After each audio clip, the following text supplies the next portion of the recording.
Então, o primeiro texto que a gente vai ler, ele está aqui no capítulo 3 de Êxodo. E aí, a uma certa altura, Moisés pergunta para Deus o nome dele. Então, olha comigo, lá no capítulo 3, no versículo 13. Olha só, vamos ler a partir do versículo 13 para a gente ver o que vai estar escrito aqui. Ó. Disse Moisés a Deus: Eis que quando eu vier aos filhos de Israel e lhes disser, o Deus dos vossos pais me enviou a vós outros, e eles me perguntarem, qual é o seu nome? Que lhes direi? Porque Deus é um título, né? Deus não é um nome. Todas as divindades chamam Deus ou são chamadas de Deus. Então, Deus é uma qualificação. E aí, até então, Moisés sabia que ele estava falando com Deus ou com um Deus. A gente ainda não sabe como é que era na cabeça de Moisés essa questão de existirem vários deuses ou um Deus só. Mas a pergunta de Moisés, ela é uma pergunta que cabe dentro do politeísmo. Porque o que acontece? Moisés ele não estava querendo saber, nesse momento específico aqui, o nome próprio de Deus em si. Né? Tipo, eu chamo Mateus, aí tem o Leonardo, tem a Liliane, o Fernando, a Bruna, o Josias, o Renato. Então, não é isso que o Moisés está perguntando, o nome próprio dele. E aí ele pergunta para Deus assim, quando eles me perguntarem qual é o seu nome, que lhes direi? Disse Deus a Moisés, eu sou o que sou.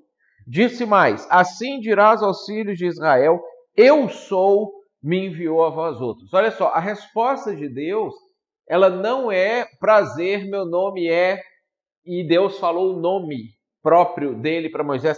Aqui, nessa passagem especificamente. Aqui, Deus ele apresenta para Moisés essa expressão que é traduzida para nós em português por eu sou o que sou,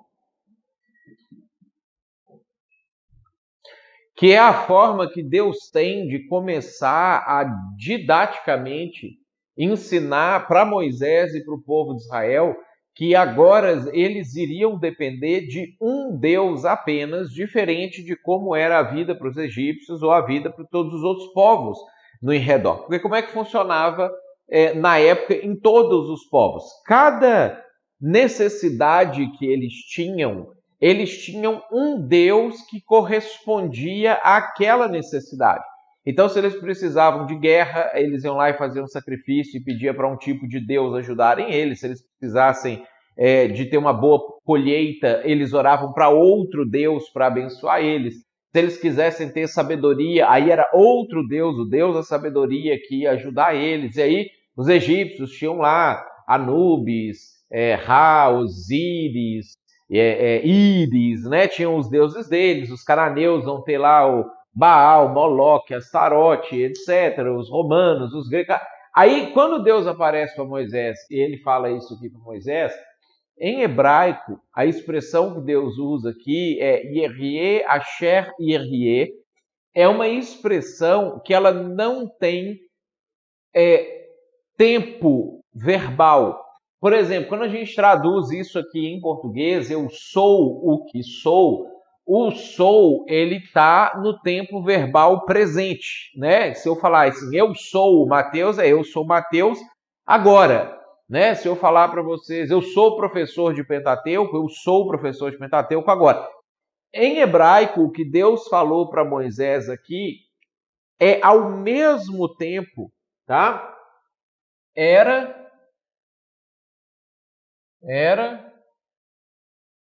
sou e serei.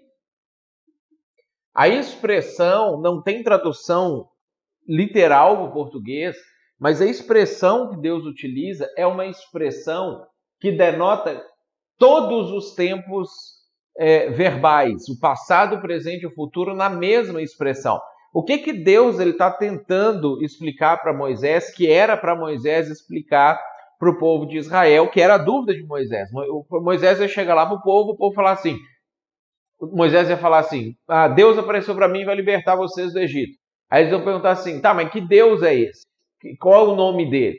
Aí Moisés falasse assim, quem apareceu para mim foi o Deus da fertilidade. Eles vão pensar assim, mas como que o Deus da fertilidade vai resolver o nosso problema de sair do Egito se a gente vai precisar entrar em conflito com os egípcios? A gente precisa de um Deus de guerra, porque o Deus de guerra egípcio vai vir a favor deles, nós também precisamos de um Deus de guerra. Mas se Moisés falasse para eles assim, olha, é um Deus de guerra que está vindo aqui para poder libertar vocês, eles iam perguntar assim, ok, a gente até sai do Egito, esse Deus de guerra liberta a gente, mas como é que vai ser quando a gente estiver no deserto e tiver que viver lá, e tiver que comer, e tiver que colher as coisas? Deuses de guerra não são bons em cuidar de pessoas famintas no deserto. A gente precisa de um Deus que cuide de pessoas famintas no deserto. Então, quando Deus vira para Moisés e fala isso aqui, era como se ele estivesse falando para Moisés assim, Moisés, eu era, sou e serei tudo aquilo que for necessário. Então, eu não vou falar para você um nome específico para você, porque essa não é a sua dúvida, não é a dúvida deles, e eu não sou o Deus de uma coisa apenas. E aí isso vai ficar claro à medida que a gente vai avançando no texto de Êxodo e depois no resto do texto do Antigo Testamento, porque Deus começa a ser apresentado com nomes diferentes que têm a ver com essas questões aqui. Como El Shaddai, a gente em português fala Jeová Jireh, Jeová Nissi, Jeová Tsebaot e outras expressões. Eu vou explicar daqui a pouco para vocês o que essas expressões vão significar. Nesse primeiro momento, Deus, ao invés então de falar o nome dele, Deus se apresenta como eu vou ser absolutamente tudo o que vocês precisarem que eu seja, em todas as circunstâncias, eu era, eu sou e eu serei para vocês. Então, isso traria para eles, nesse primeiro momento, duas coisas: segurança e a noção de que eles não iam precisar buscar outros deuses para poder somar com esse Deus que tinha aparecido para Moisés, para então poder libertar eles da situação que eles estavam ali. Aí, olha só, abre comigo agora lá em Êxodo capítulo 6. Êxodo capítulo 6. Olha só o que Deus fala para Moisés a partir do versículo 1. A partir do versículo 2. Vamos no versículo 2. Deus ele começa a falar assim, ó, falou mais Deus a Moisés e lhe disse, eu sou o Senhor. Então lembra aquela aula que a gente teve? Quando aparece a palavra Senhor com todas as letras maiúsculas na versão revista atualizada, não são todas as versões em português que faz isso, a revista atualizada que ajuda a gente a entender isso.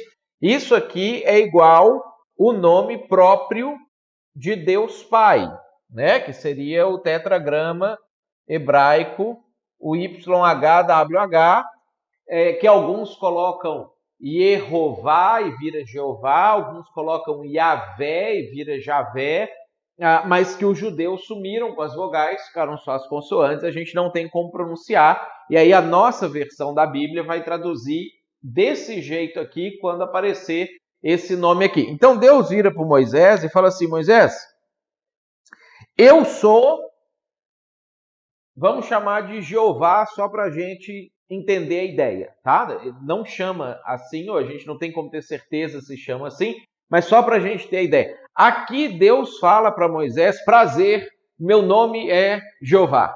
Diferente do que ele fez no capítulo 3. Aqui ele aparece pessoalmente, ele se apresenta dentro da sua intimidade, da sua individualidade para Moisés. Olha só que ele continua falando. Aparecia Abraão, Isaque e Jacó como Deus Todo-Poderoso, mas pelo meu nome, o Senhor, ou pelo meu nome, Jeová, Javé, YHWH, pelo meu nome próprio, não lhes fui conhecido.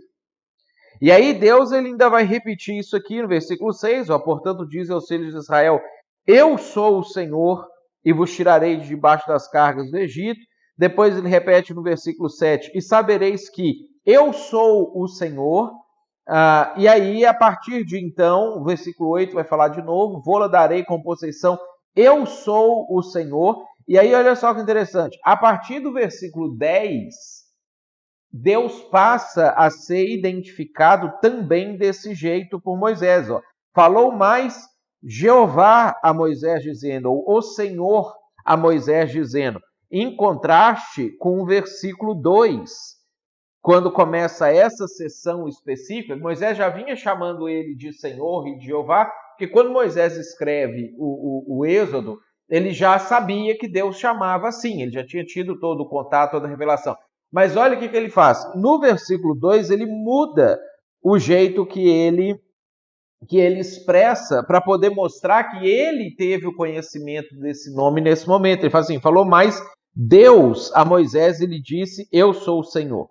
Então Moisés troca o jeito de escrever como que Deus falou com ele, porque aqui ele quer mostrar esse aspecto da revelação. E aí nós temos nesses 2 capítulos aqui essa ideia. Ó. A primeira apresentação que Deus faz a respeito dele é para combater o politeísmo,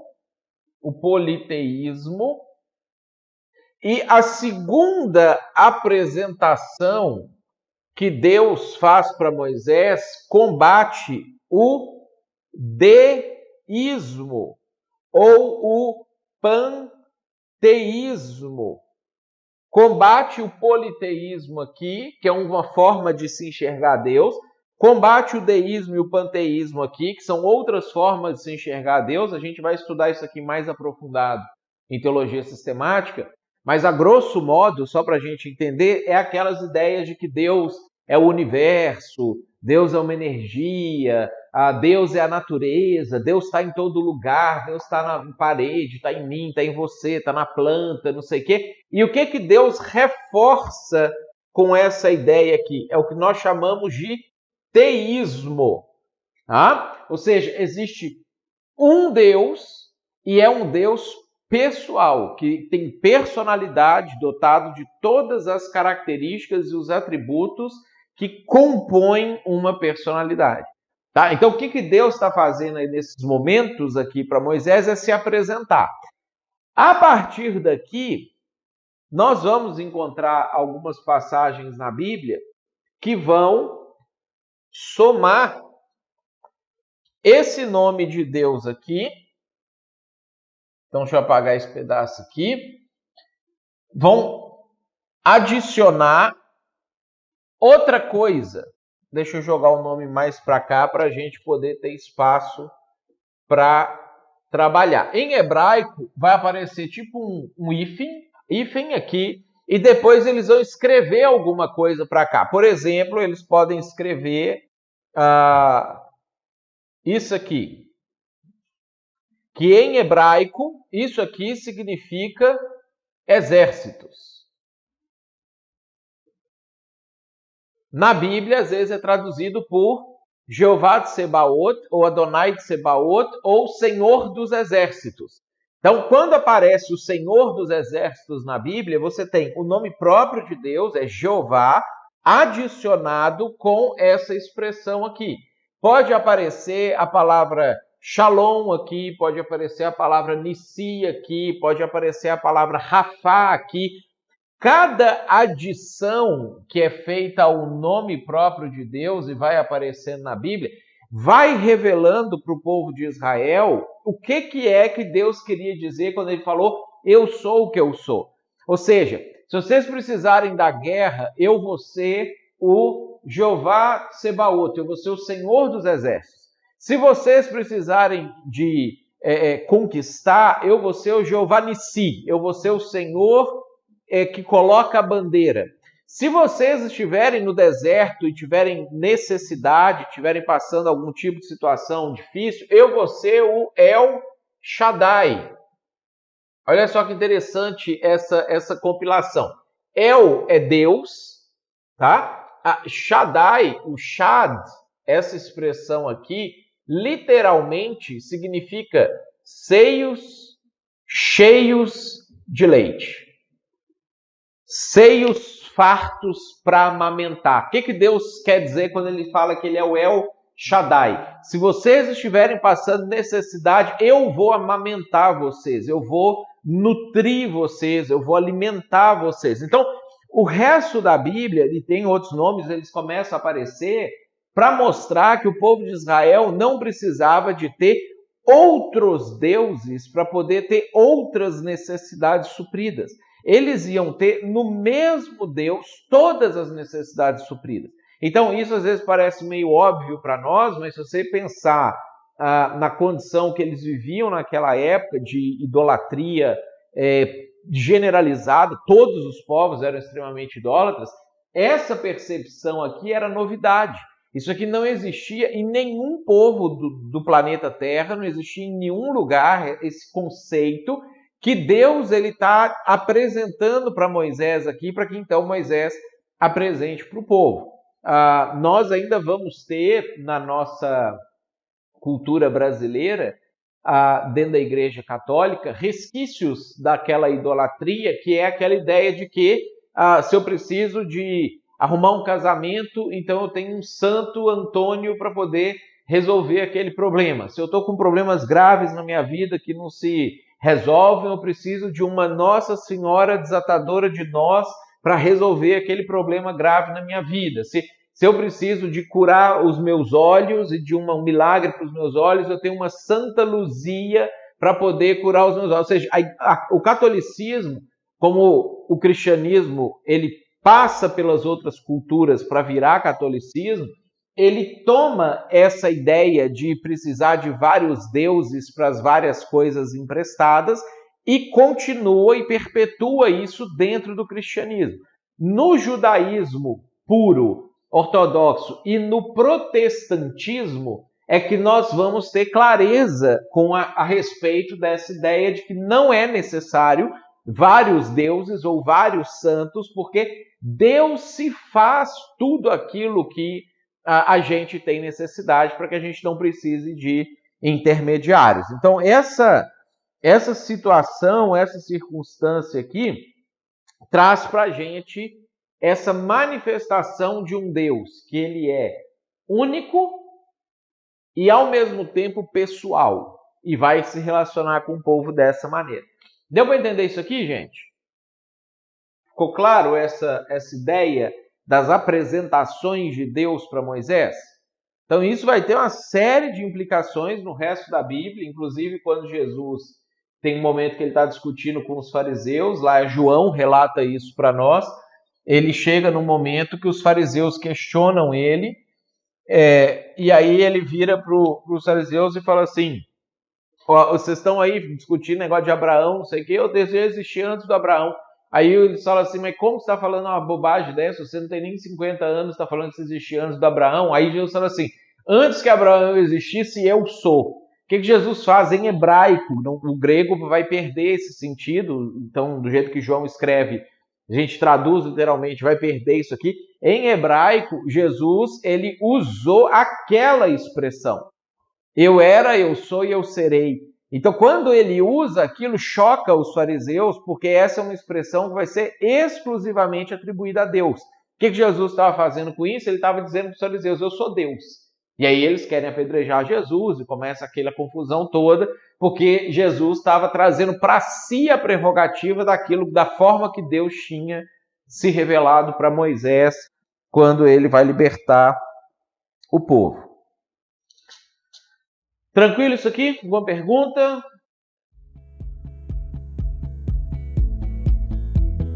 E se você gostou dessa resposta e quiser estudar com a gente, acessa aqui embaixo o link para você poder estudar junto com a gente, fazer o nosso seminário. Vai ser um prazer ter você junto com a gente.